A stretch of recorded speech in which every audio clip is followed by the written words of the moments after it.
When you are hosting your husband's nephew and niece and they ask for homemade pizza, you really can't say no.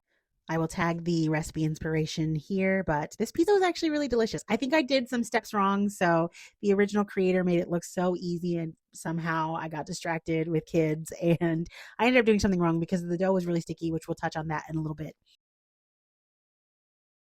I had a majority of the ingredients on hand, so this was actually really convenient to make.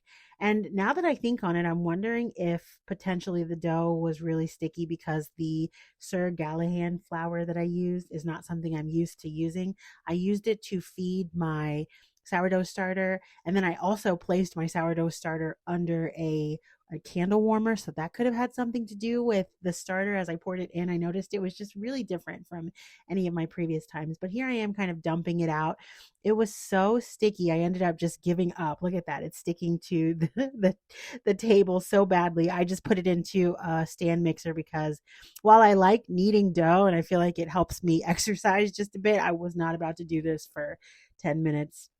But you'll see me here frustratingly, which that part I left out, scraping the dough off of the bench and just kind of placing it into this mixing bowl. And then I go ahead and put it on a stand mixer. I'm speeding through this because, well, you don't want to see that.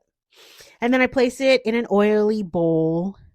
I oiled a bowl and placed the dough in it. And here I am. It's still even a little bit stickier as I'm scraping it out. But then as I stretch and fold, which the user whose recipe this is suggested stretching and folding this a few times. I did it, I think, 4 times.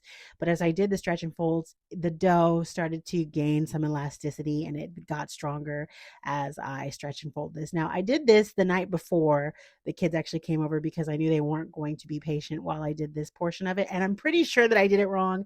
Also, the recipe that I used did state that you can leave, or you should, best practice would be to leave the dough in the fridge for a few days, like 2 or 3 days before you actually use it to cook the pizza. But I'm telling you, this is a great recipe and it still tasted really good.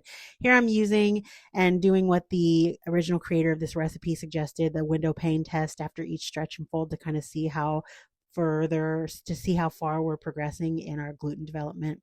I think at this point I liked it and I was like, whatever, this works. So I covered it up, put it in overnight. Nope, apparently not. I'm checking again to see.